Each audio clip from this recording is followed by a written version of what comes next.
Hi folks, it's Ela and I'm going to talk about doodling with watercolor.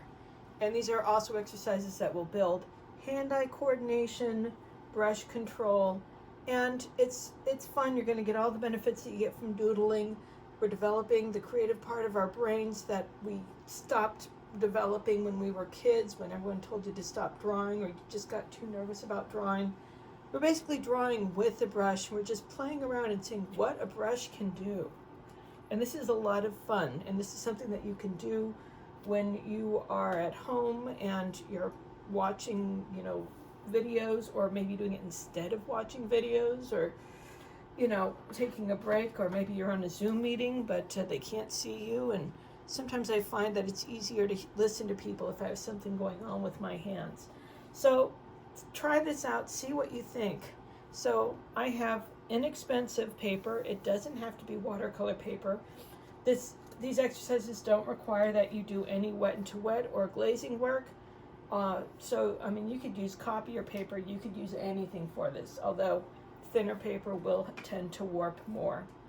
And I'm using a pretty good size brush. This is like a size 10, very beat up Princeton brush, but it still works.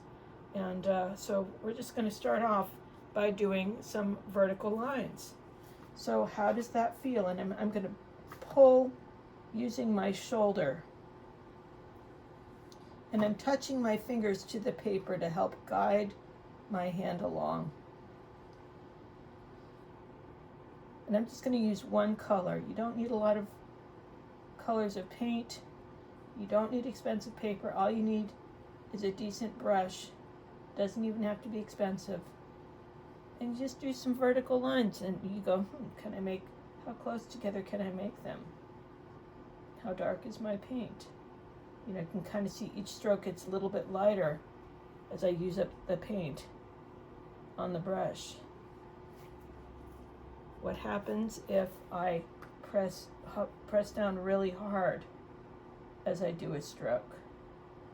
Look how thick that stroke is. It's different.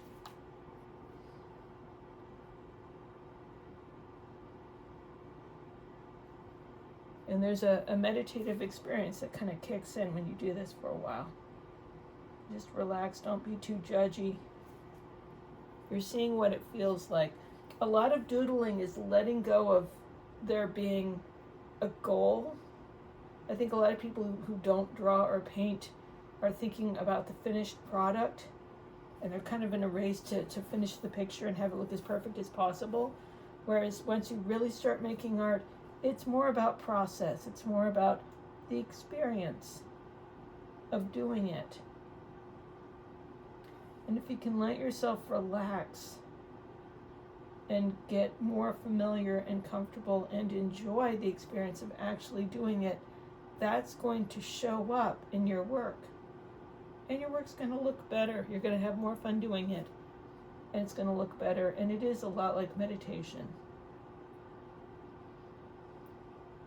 If you start finding yourself having negative thoughts or getting too judgy with yourself, don't take it too seriously. You're not doomed. It's just your neurotic brain saying stuff that isn't true. We all have that sometimes. It's not a big deal. You just kind of go, no, I'm going to keep going.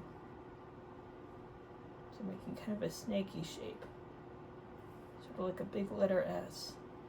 If you can write letters in the alphabet, you can do everything I'm doing right now. It's sort of like starting in the opposite direction.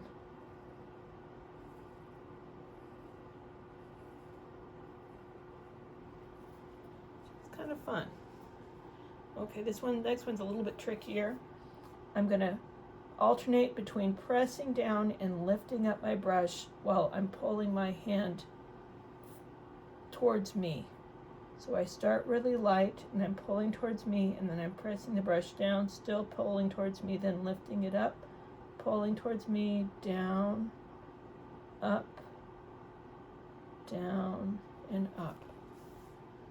Let's see if I can do that a little bit faster.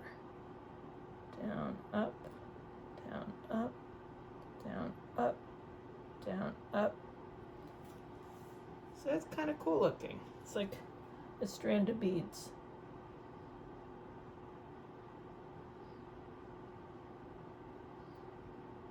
And even if it's something I've done a bunch of times, it's still always a surprise.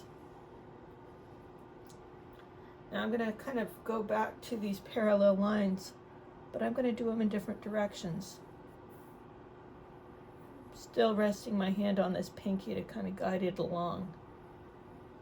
But this is called cross hatching. You get a bunch of parallel lines going one way. This is really a common technique for people who like to use pens when they work. I can tell my paint is getting a little bit dry. I got a little more water in there. Here we go. Now what if I do horizontal?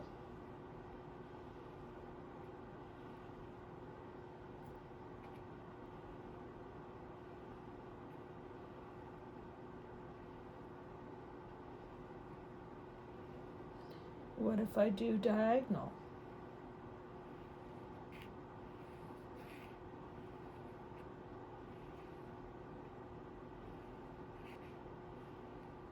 It's getting interesting.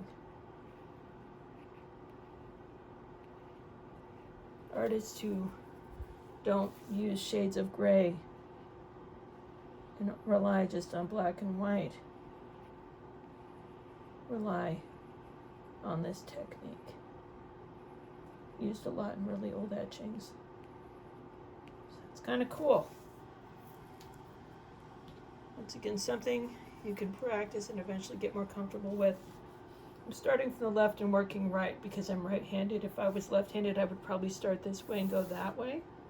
Because, you know, if I go this way, my hand is going to get in, mark up the last thing I did. So I'm always touching the clean paper. I'm going to do Linda Berry's favorite thing and paint a spiral. I find I have to lift my brush up. It doesn't do a continuous spiral as well as a pen does. It's easier if I pull it to the right when I get to the top. I'm finding things out as I do it. Maybe I should do a spiral in the opposite direction. Does that help? I guess a little bit. Clockwise is a little bit easier. Interesting. Don't know if it'll be that way every time. We could do more wiggly lines. To wiggle all over the place. Like a brain. This is another Linda Berry exercise I learned. Sometimes the hair splits and make other lines, but that's all right. Here's one more for you. Leaves. Leaves are fun. It's like you're painting an almond shape or an eye, right? But then split it down the middle, lengthwise, and then you can do some little V's in there. And it looks like a leaf. Kind of looks like a feather too. Make a long one. It's fun. And one more thing, when I'm shading, like let's say I have a bush, I'm just going to paint the background of the bush. Right, this is bush. Here's the ground. And if I want to create shadows, I do lots of little dots. This is something I get a lot of practice with when I paint. So maybe there's some shadowy areas in the side of the bush. And some parts might have so many dots that they become solid. Don't know if that reads as a bush, but there it is, softening up the edges. I hope you found this fun. I hope this motivates you to give these a try. There are many, many more different lines and shapes that you can do with a brush, but these are a few just to get you started. And, you know, the more you do this, the easier it'll get, the more fun it will become. And the better you'll become with your hand-eye coordination and just the feeling that you can be spontaneous and play. All right, take care. Oh, one more thing. If you enjoyed this video, please like and subscribe. If you hit the bell icon, you will automatically be told every time a new video comes out. And also, I have brochures. Here they are. These are catalogs for my new art show. It's going to be up till September 5th at the Albany Community Center. But even if you can't come and visit it, if you want to have a catalog of every piece in that show, there's 20 watercolors total. You can have it for your own. All this information will be available in the description box below. Bye.